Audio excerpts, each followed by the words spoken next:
Hello everyone, welcome back to How to Beat Dimensions and Entropy. I'm a bit delayed on 4 and 5. I might just skip out on those since they've been out for a while and a lot of strategies have come out and the like. I was busy with family, etc. Like I said in my previous video. Holidays are over, everything's been resolved, so I'm getting back into the swing of things. But without further ado, let me get started on what Stage 6 will be like. I believe, as I said in stream, it will be a melee resist stage.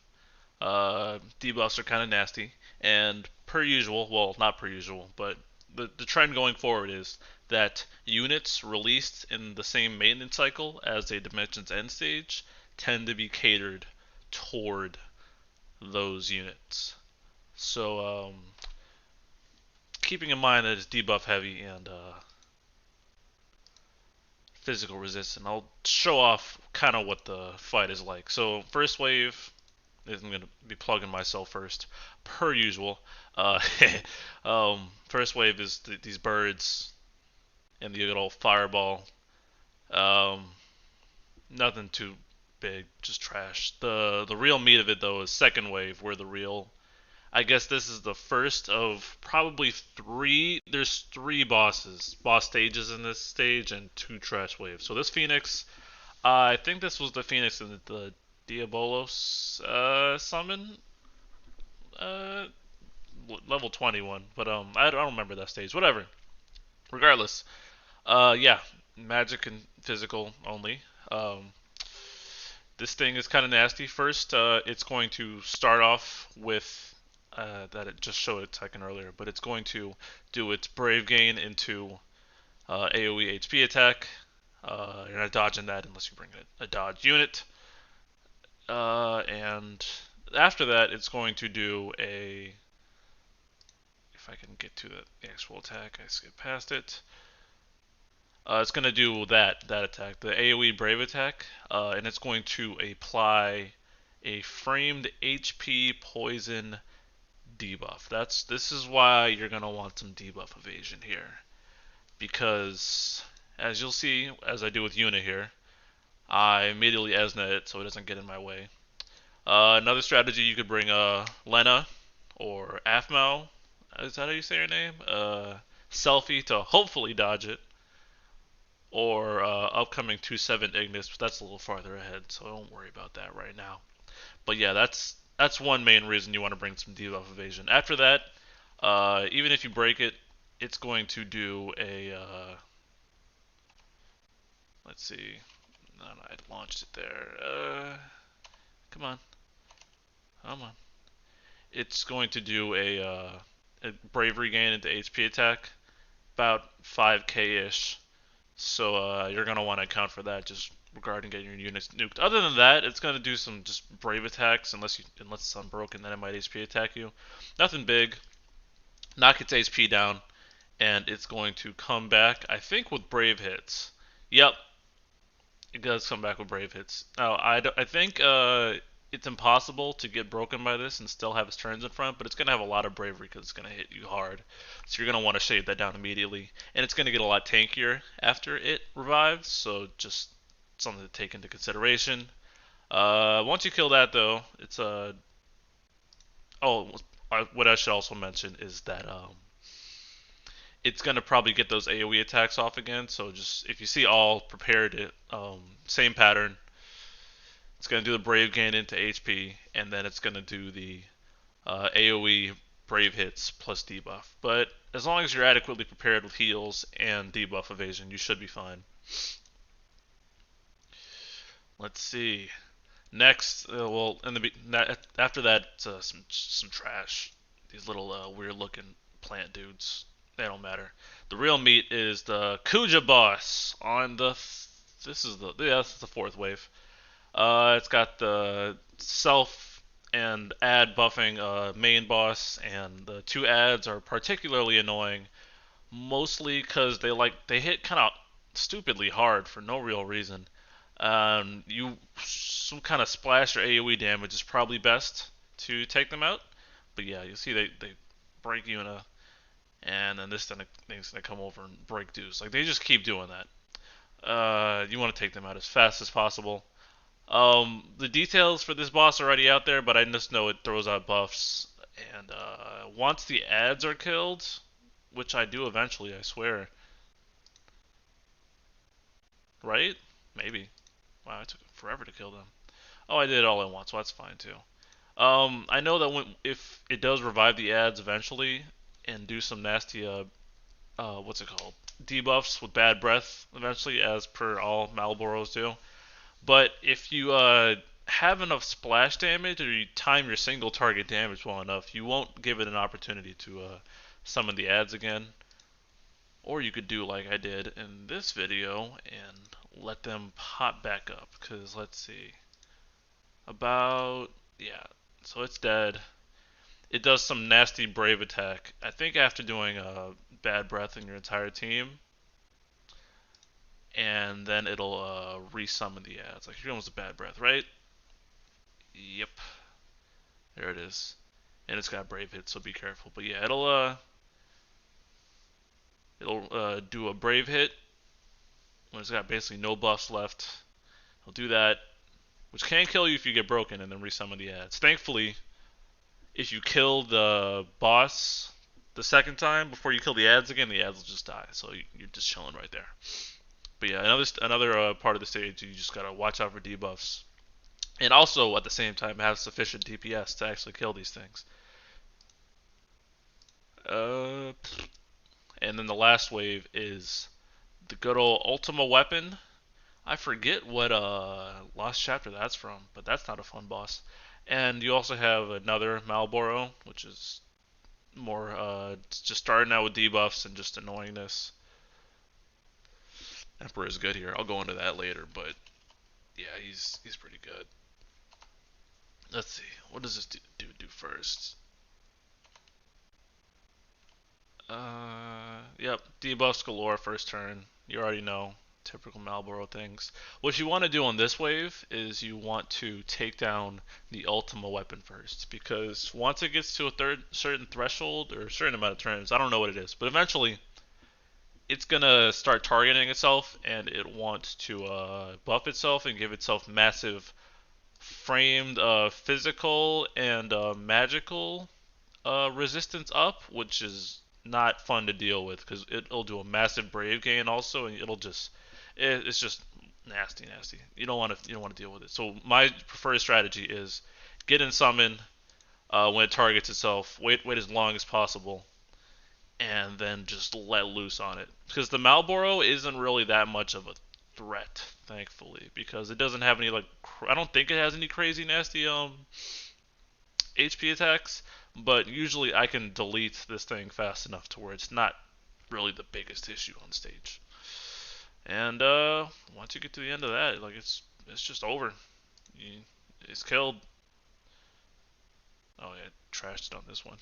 But yeah, that's the stage in a nutshell. Double Malboros, not fun. HP poison framed, not fun. Some kind of debuff evasion is preferred. It's not necessary. You can get around the debuffs and kind of maybe push them off even, but more than likely you're gonna have an easier time if you just mitigate it somehow. Now let's go over the rules to cover. And I keep talking about debuffs. I mean, this is a stage released when Yuna gets her EX plus, and I'm gonna start cycling through other people's videos too. Start at the B power. So he for existence just tanks the debuffs, and Rosa Y'shtola Emperor is just massive DPS. But back on track. The roles you want to cover are mainly DPS, which for a lot of people will be the Emperor. He's super popular. He's really good. But any other magic or range DPS would be good. Ace, ulti. Who else is magic? Why am I forgetting? Yikes. Ace, ulti, ish. Kuja, that's right. How could I forget Kuja? I'm a failure. Those would probably be your main units in terms of damage dealing you want to bring along with you. You need some sort of healer, because there are guaranteed HP attacks that you will not avoid. At least on the first, if not on the first wave, then I mean, not the first wave, the Phoenix, then you might eat one on accident against the fourth wave or the fifth wave. So you want to avoid that. Support, because you don't want to deal peanut damage. Shop Den Fighter. Um, Battery is nice to have, but that's on pretty much every KS stage. So let me just reemphasize: magic slash range DPS, debuff evasion, and healer. Pretty straightforward. Popular characters. Time to get to that. Oh boy. Up top you have Yuna, one because she was released that month. She's got debuff evasion, magic DPS, heals, all in one. So she's kind of just an all-rounder for this stage, and it's really built around her. So you'll see her in most videos. At least on the JP side. I don't know how popular she is in global, so people might be running Helena, but that's besides the point. Emperor is really good against multiple targets. His traps do AoE damage and Brave Shave and turn manipulation. So he honestly Yuna and Emperor together really just trivialize the stage. Like throwing those two and then some random, maybe support or DPS, probably support because Yuna alone isn't probably helping people hit too hard. You'll be good, you know. Rosa's coming out this month. She's ranged in magic damage and she's got her stupid auras. So yeah, that team sounds great. Ulti, people found that they needed to free her from 3 to handle this stage because they might not have pulled Emperor or had any other sufficient magic or range DPS, so she's still good as per usual. Lena has debuff evasion and regen and good auras, so she'll be helping out. Charlotta, doing Charlotta things, HP damage up. Shtola still being busted. Massive battery to help you overcome any of the tankiness that the bosses get. Ace is standard magic DPS. Eco is coming wave 7. That's something to look out for. Warrior Light, his skill 2 is ranged. I think his EX is ranged too, now I think about it. I think it only is HP plus is ranged, so he's actually not too bad of a liability. Celeste, Kuja, Sarah. You get the point. Supports mainly, but you need some sort of DPS and support. Just want to cover that range, and hopefully you can cover it. But debuff evasion is definitely what you want to focus on, for sure. Let's see. Next up, I listed the popular characters. Now what I'll be doing. Honestly, I'm gonna probably just be ripping straight off of Infighter. Yeah, shout out to my boy. I have all 3 of these characters free. Kuja, Yuna, Charlotta. If I get Yuffie, I might run her here as well, just because she's got the debuff throwback strats and she's all range damage, so that's nice. I don't have any interest in grabbing Roses, so yeah, this will probably be something similar to my team. If I manage to grab Emperor, then I might use him here, or I might save him for something else. But y'all will see when I get to that. When I upload that run, because I will definitely be enjoying running this stage again, because I enjoy using Yuna, even though she's garbage. Yeah, I think that about covers it. I'm gonna be showing the data right now in context in the current JP sheet. Yuna still killing it up top. She's valuable even at 0 out of 3.